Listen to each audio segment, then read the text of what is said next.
Hey y'all, hey, it's JJ Conway. Welcome to Building Wealth Together, where our goal is to help you walk in abundance and leave a legacy. It's Mindset Monday, where we take the best teachings on mindset, motivation, and leadership and apply them to your life.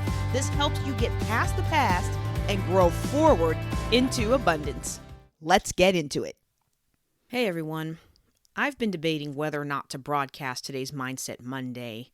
If you're hearing this, just know that it came after careful prayer and consideration of the possible consequences. You see, we just started a new book, Change Your World by John Maxwell. I've got the book going. We got 2 masterminds you can join that are starting it up based on the book.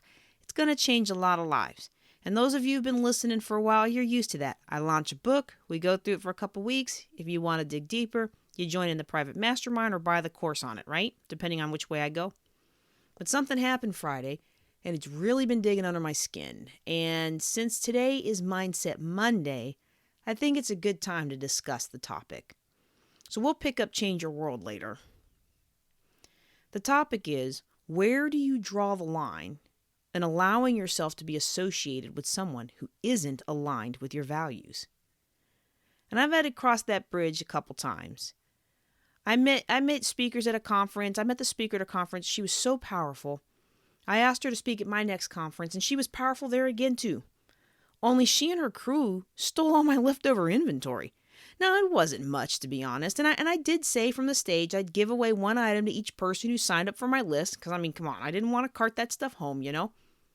But there's a difference between taking a book, oh, she won't mind, she's giving them away, and telling the girl working my booth that I said she could take them all. What was she going to do with them anyway? They had my picture all over them, right? So I made up my mind. She's not speaking at my events again. Okay, lesson learned, done deal. 6 months later, though, I go in for mentoring to another speaker, and he's like, I was really surprised you had so-and-so at your conference. She lacks integrity, and you give me the impression that you walk in excellence.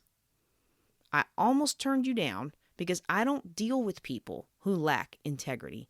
And since you yoked yourself to her, I wondered if you were cut from the same cloth. How can 2 walk together except they agree? I almost lost out on one of the most impactful mentoring sessions of my life. He probably doesn't realize it, although he will after I send him this recording. But what he shared with me that day solidified my decision to become full-time entrepreneur upon retiring from the military. And I almost missed out on that conversation, all because of integrity. You really are judged by the company you keep. Let me tell you another story. Maybe it's my way of procrastinating, because I am a little bit hesitant to get to what happened Friday. So please indulge me. Last summer, in the literal wake of George Floyd, several financial gurus came out and dismissed all of the civic unrest, pretty much saying people were making a big deal about nothing. And the backlash was so severe that it caused cancellation of a highly impactful event, which I'm not going to name because I don't want to risk tarnishing the new leadership of that platform, right? But in that backlash, unsavory business practices began to be made known, such as paying their black experts only 25% of what the white experts were getting paid, even when the black experts had a larger platform and a more devoted following. I didn't know all this, but I do know I'd gotten the feeling from that organization's leadership and had several missteps and run-ins that gave me pause. But they were helping me build my business, and their advice was making me a ton of money. And quite frankly, I didn't seem to fit in very well with the other black speakers and coaches anyway, so I didn't put too much stock into it. That's really been the story of my life. I'm too black to be accepted by the white crowd, and I sound too much like my white mother to be accepted by the black crowd. I'd never been in an organization that supported me, that really wanted to see me grow. I'm that person that people are always trying to get rid of. Whether it was the physics department at my college that didn't want a black graduate, so they got one of the instructors to try and run me out, which I learned from him in a really strange turn of events, right? Or when I was a fitness trainer for the Air Force and the staff on base wanted to get rid of me because I was so heavy. But I scored 97% on my fitness test. My classes were always full, and people that had failed their fitness tests before were getting better and finally passing them. So they couldn't. So despite the program managers, man, we just can't get rid of you. I was going to do my thing. It was a lot of fun. I missed teaching fitness classes, so I didn't care. And that's really all I've known my whole military career is that struggle of having to be in a situation where everybody wishes you would just go away. Every once in a while, I'd have a boss that mentored me or clicked with me, and I would grow immensely under his, strangely no hers, but I would grow immensely under his tutelage. But out of 23 years, I can think of only 3 bosses that really fall into that category. So I didn't know anything else but that struggle. And I'm not saying I didn't sometimes bring it on myself, y'all. That's a conversation we can save for another day. But when the stuff hit the fan about this big platform, I justified myself in continuing to support them by saying, if we, and by we, I mean people of color, if we stopped attending everything that is run by or sends profit to someone who's racist or misogynist, we wouldn't be able to do very much business. Oh, I got real flamed for that, y'all. We can take care of ourselves, one person said. I built an 8-figure business selling to my own people, somebody else said. And I thought to myself, well, that doesn't help me. Helps you, great, but it doesn't help me. I don't fit in either category. I served on the board of the Shreveport-Bossier African American Chamber for 3 years, y'all, and I still didn't get the support of the black contingent. After every event I put together, after everything I did, I was just not black enough. And to be honest with you, I don't want to appeal to just one category of people. Yeah, I know niches are riches, right? But I come from an interracial family. We've got Italian, straight white, Mexican, from the hood black. Man, I still remember the first time my ex brought me home to his mama. I was literally not allowed to leave the apartment without him. He grew up in Bonnie Doon, y'all. That's even more hood than my brother-in-law who grew up in Compton. You know what I'm saying? And if you survived Bonnie Doon, tell me all about it and I will send you a free book, all right? But my son's paternal family, they can trace themselves all the way back to the plantation. My husband's family and my mother's family can trace themselves back all the way to the first group who immigrated here. So I don't want any of my family members to ever feel like they are unwelcome at anything that I do. In fact, if I stop and think about it, the only time I've ever felt truly accepted and uplifted with an organization, and this may come as a surprise to some of you who are coaches with me in a very large coaching organization, where many of you feel this way, but honestly, I've not felt 100% love from that company. What I mean is I get a lot from being there and connecting with many of you, and many of my listeners come from that company, but I never got the sense that leadership particularly cared about me or the issues that were important to people that look like me. And some of that is changing, so I'll hold my verdict until I see where things are going. But the only time I ever actually felt welcome, encouraged, uplifted from day one is the Les Brown Power Voice training. Every week now, he's been doing this since September. Every week, Les Brown, the #1 living motivational speaker in the world, pours into his students regardless of color, creed, background. He's making every person better. It's very powerful to watch. I've spent tens of thousands with other organizations where unless there was a photographer standing nearby, that leader shuns me and people who look like me to focus on people, especially young ladies, who look like him.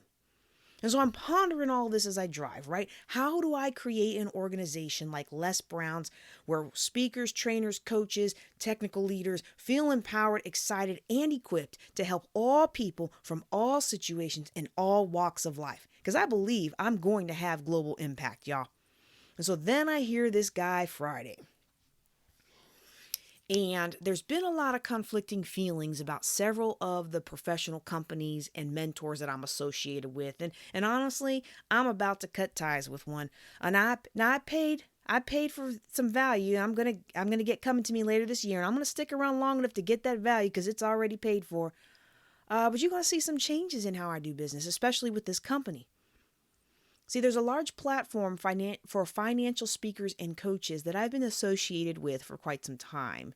And those of you who are new to me, you wouldn't know this, but my regulars know my dream job is basically being the next Clark Howard or really the next Larry Burkett. Larry Burkett was the founder of Main Radio Personality for Christian Financial Concepts back in the day, back before they even had internet or Usenet. He's the guy that you hear me talk about, how I couldn't afford his $8 cassette program to get out of debt. So he sent it to me free, and he told me that I could pay him back by helping somebody else, which is what I did. And I kept doing that for 17 years till I realized I was good enough to make into a business. And now we're on year 23, and we're still going strong. But he passed away a while ago, and I watched all the machinations he went through as he was dying to keep his ministry alive. And it has survived to some extent, but it never really recovered the way everyone wanted. And I always envisioned myself being on the radio, being the next whatever form it takes of Christian financial concepts, right? And of course, they didn't have podcasts back then, right? So there's this company for financial coaches and speakers. And even though I wasn't 100% aligned with some of the opinions they expressed, they were really the best thing going at the time. Unfortunately, they, like many others, really liked me over the phone when they thought I was a white woman. But I'll never forget the day that the head of the company came out to congratulate me on a significant personal success that involved his company. He looked me up and down, scrunched up his face, and looked at his staff. "This is Colonel Conway?" And then he turned around and walked away. And I felt bad for his staff because they had only worked with me on the phone. And I learned early in business as a financial planner of color to take my picture off my website until I got big, We can talk about that later if this is surprising to you. So they didn't know what I looked like. And here their boss is mad at them for something, I surmise, wasting his time. But my appearance didn't change my results. Yet my appearance had a big something to do with his reaction because he looked me up and down and he scrunched up his face. I earned the results of that award. My appearance did not change the fact that I was outproducing everybody else in the program. Y'all, I was so embarrassed. My family was there and everything. And I brushed it off, because I just had baby at that time. And maybe he wasn't expecting someone so overweight. That's what I told myself, right? I mean, after all, Lieutenant Colonel kind of implies you're going to be fit, right? They say breastfeeding drops the weight, but some of us don't drop any weight till we're done nursing, and I'm one of those, right? So I brushed it off. It was probably a weight thing. This was 5 or 6 years ago. But over the last year or so, I noticed other coaches and speakers in this tribe always seemed to be trying to put me in my place, even though I'd been doing this longer than most of them and making more money. I began to reconsider the investment I made, but I had prayed about it first. And the Lord had given me specific sign in prayer. Asked them for a certain discount, which they did promptly give to me. Now, I know. Many of you listening aren't believers, and you're rolling your eyes at how can this scientist turned financial planner, 2 very logic-based careers, be talking about financial decisions in prayer. Well, the Lord tells me a lot in prayer, and if you don't like it, I'm going to tell you right now, there's a ton of other financial podcasts you can listen to where they do not talk about God at all. I'll never forget the time I was in prayer and the Lord told me to go to DSW right now. I got $212 of shoes for only $6. Now that was the Lord. And whenever I've made a really, really bad decision, the Spirit warns me first. And I may not catch it in the moment. I may dismiss it in the moment, but I can look back on everything that really was my fault or that the Lord did not need me to go through for my development. And I can see that the Lord seriously warned me. So with this company, I was just kind of like, We're mutually beneficial, but I get the impression they really wouldn't care if I just disappeared. The other coaches and speakers certainly wouldn't care because they're always trying to prove how much better than me they were. I'm like, you still running your business from your job computer. Hon, I'm full-time and I technically don't have to work. So I've been having some misgivings, but I felt like they were my fastest path to getting on that radio show. And what I had to offer, they don't have an expert already teaching, so there would be room for me without causing lack on anyone else. Well, then Friday, I had a serious business matter to attend to back in Shreveport, and at the last minute we made the decision for me to drive out there. And while I was driving out to take charge of that, I jumped in on one of their sessions, which I normally don't do because it's usually school drop-off time. And that is my kids' time, y'all. Drop-off and pick-up is their time with mom. It's their time to tell me all the things. Now, it's a headache dealing with traffic and those other moms, let me tell you, but it's a precious time for us. So I'm listening to this guy and I've got my excitement about being able to jump on turns to horror as I listened to this leader talk about the Capitol riots and how ridiculous people were to complain about the way it was handled versus the way black people have been treated. And he dogged out our new government He dogged out the vice president, and he basically said if you disagree with him, you can buzz off because he doesn't want you working for him or his company. And if you're mad that he scheduled a meeting during the inauguration, you can pack your things and go. Now, those were not his words, okay? Those were not his exact words. I tell you, I wish I was recording so I could give you his exact words, because I don't think anyone would believe me that this is really what this person said, right? Like, if his people are listening, and I've heard him use some of my catchphrases recently that I've been using for years, so I'm pretty sure he's got people listening to this podcast. I can just imagine the smear campaign that would come about if I told you who this was or gave you enough information to figure out who I'm talking about, right? And so I understand. I don't want to make it sound like I don't understand how people are feeling right now on both sides, right? I got a multiracial family. Like, we've got all the spectrum of all the feels going on right now in my family, right? And so I understand the narrative that people are hearing, okay? On both sides of this issue, people are hearing things that I just don't think are really true, okay? And you don't have to agree with me on that, all right? But I wouldn't fire you for disagreeing with me. And you know what else I wouldn't do? I wouldn't dismiss the feelings of an entire segment of the population. Disagree? Maybe. But dismiss? No. Even if I thought they were wrong, I would want to understand where they're coming from. I would want to open up dialogue and get their perspective. And I would want to see if there's a way I could do business with them in a way that was respectful, even if I thought they were foolish or hoodwinked or egotistical or just plain wrong. I want to challenge you on this. Those of you who are feeling your blood start to boil right now, before you unsubscribe, do a Google search on any particular controversial topic. You'll find that most of our news channels are saying exactly the same thing about both sides. They just change the name.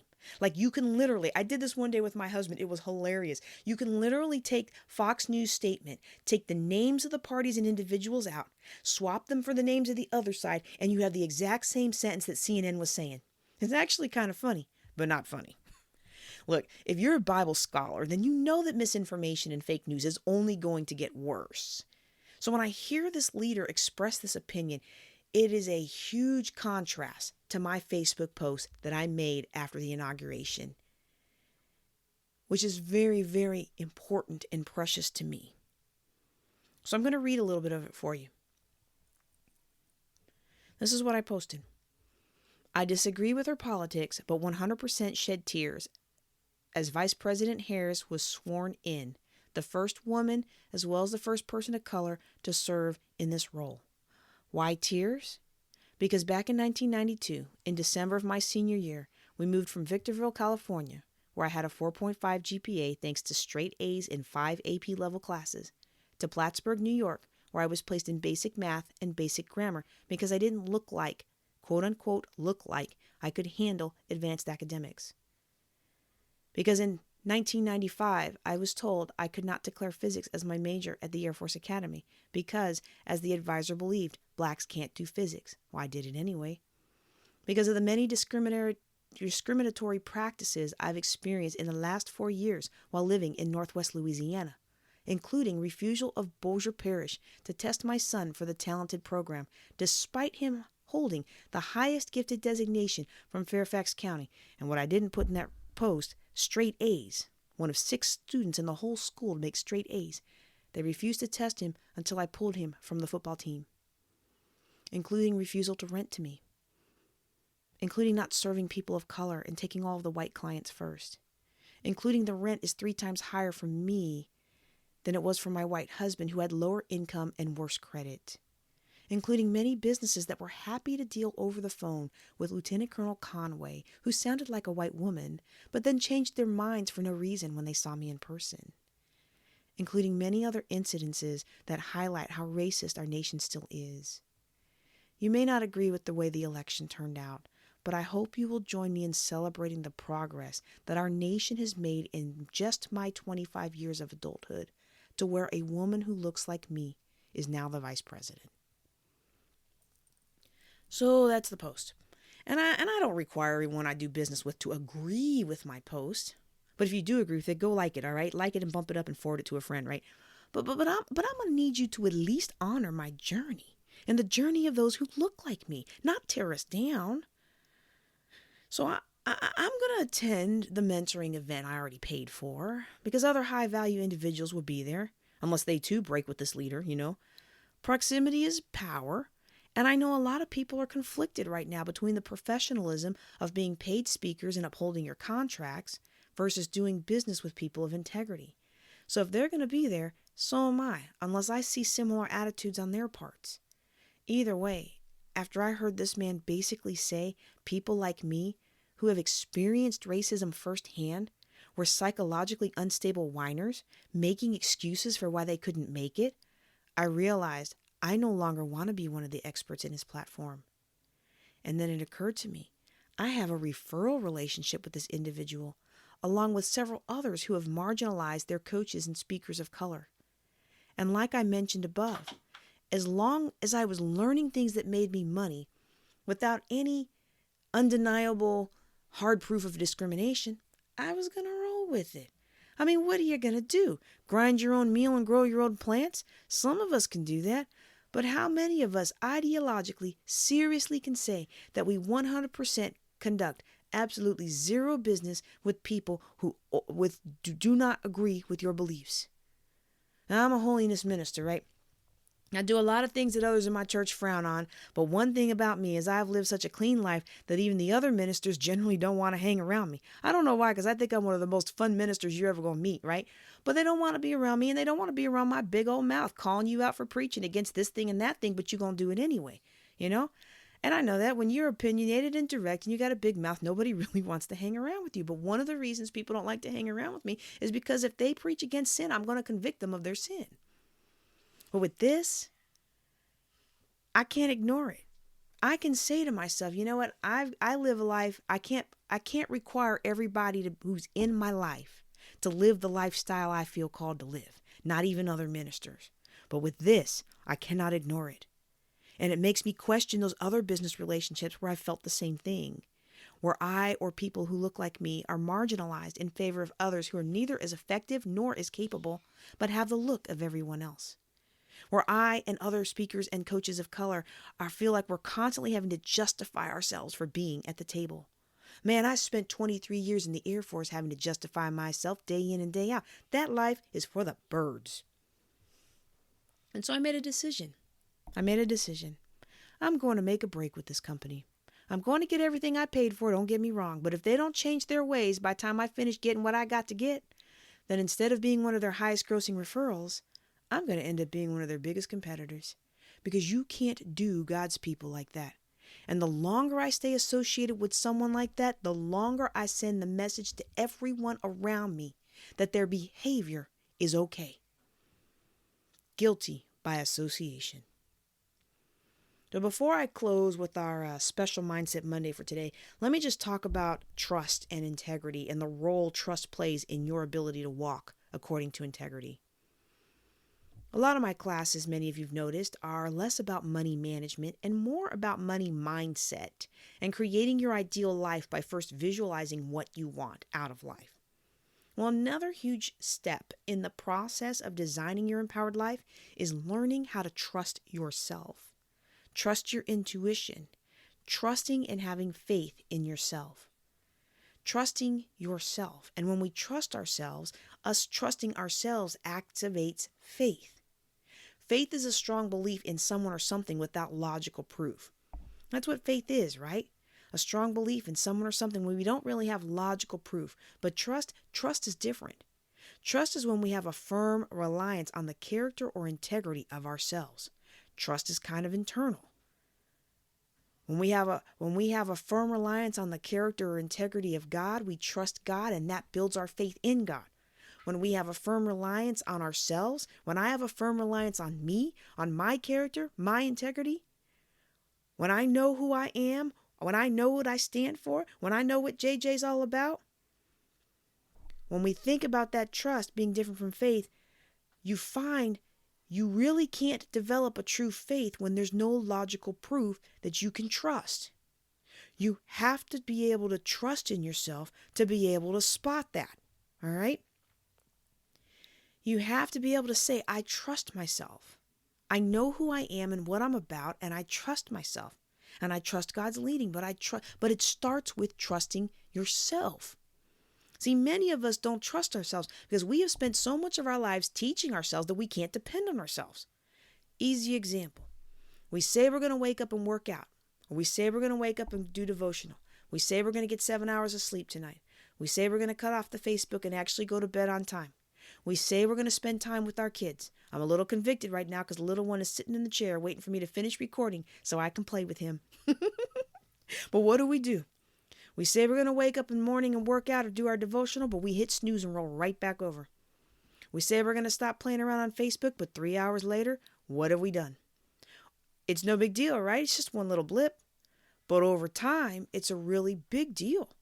You have built your life of years of not being able to give yourself a command and actually follow it. So you don't trust yourself.